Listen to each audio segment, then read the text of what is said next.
Assalamualaikum, halo semuanya. Perkenalkan, nama saya Intan.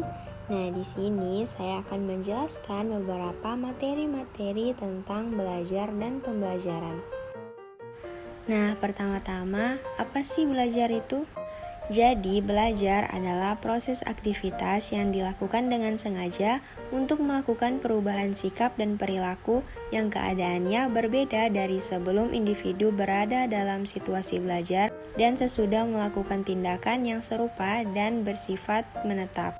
Seseorang dapat dikatakan belajar apabila pikiran dan perasaannya aktif. Aktivitas pikiran dan perasaan itu sendiri tidak dapat diamati oleh orang lain. Akan tetapi terasa oleh yang bersangkutan. Yang dapat diamati oleh guru adalah manifestasinya, yaitu kegiatan siswa sebagai akibat dari adanya aktivitas pikiran dan perasaan pada diri siswa. Mengapa belajar penting? Melalui belajar, kita dapat memperoleh pengetahuan baru, mengasah keterampilan, memperluas wawasan, dan menggali potensi pribadi. Dengan belajar, membantu kita memperoleh pemahaman yang lebih mendalam tentang dunia dan diri kita sendiri. Melalui eksplorasi, refleksi, dan analisis, kita dapat mengembangkan perspektif yang lebih luas dan menggali pemahaman yang lebih dalam tentang masalah kompleks. Dalam era yang terus berubah, belajar menjadi kunci dalam meningkatkan kemampuan beradaptasi. Belajar mengajarkan kita bagaimana menghadapi tantangan, mengatasi perubahan, dan berinovasi. Dengan memperoleh pengetahuan dan keterampilan baru, kita dapat dengan lebih fleksibel menghadapi situasi yang berubah dan memanfaatkannya sebagai peluang untuk pertumbuhan. Bagaimana membangkitkan rasa ingin tahu dalam pembelajaran? Salah satu cara membangkitkan rasa ingin tahu dalam pembelajaran yaitu dengan model pembelajaran kontekstual. Model pembelajaran ini merupakan pembelajaran yang menekankan pada keterlibatan siswa dalam proses pembelajaran serta mengkaitkan setiap materi atau topik pembelajaran dengan kehidupan nyata. Dalam pembelajaran kontekstual ini, siswa dilatih untuk belajar secara langsung menghadapi keadaan nyata di lingkungan sekitar, sehingga akan menumbuhkan rasa ingin tahu. Pengembangan rasa ingin tahu ini juga akan mengembangkan karakter komunikatif siswa, yaitu dengan cara membuat siswa tertarik pada banyak hal dan berusaha untuk memperoleh pengetahuan yang luas. Apa saja sih problematika dalam belajar? Yang pertama, kurangnya minat belajar. Hal ini dapat disebabkan oleh berbagai faktor, seperti kurangnya motivasi, metode pembelajaran yang tidak menarik, atau kurangnya relevansi materi pembelajaran dengan kehidupan sehari-hari siswa. Yang kedua, ketidakcocokan metode pembelajaran. Ketidakcocokan antara metode pembelajaran yang digunakan oleh guru dengan gaya belajar siswa dapat menjadi problematika dalam pembelajaran di kelas.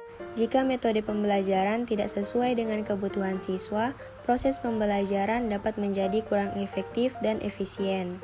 Yang ketiga, keterbatasan sumber daya. Keterbatasan sumber daya ini, baik itu dalam bentuk buku teks, materi pembelajaran, atau fasilitas fisik, juga dapat menjadi problematika dalam pembelajaran di kelas. Cara mengatasi prokrastinasi dalam belajar. Sebelum itu, prokrastinasi ini adalah menunda dengan sengaja kegiatan yang diinginkan. Nah, di sini ada beberapa cara-cara untuk mengatasi prokrastinasi ini. Yang pertama, membuat rencana dan tujuan personal. Ketika kalian mampu membuat dan memiliki sebuah rencana serta tujuan personal, maka kalian mampu meminimalisir hal-hal yang tidak efektif dan kurang diinginkan dalam hidup kalian. Rencana dan tujuan personal membantu kalian untuk fokus kepada usaha untuk menggapai mimpi kalian. Yang kedua, membuat daftar catatan tugas dan kegiatan. Daftar catatan tersebut dapat berperan sebagai acuan dalam bertindak supaya tetap pada jalur yang tepat untuk mencapai sebuah tujuan yang telah diterapkan.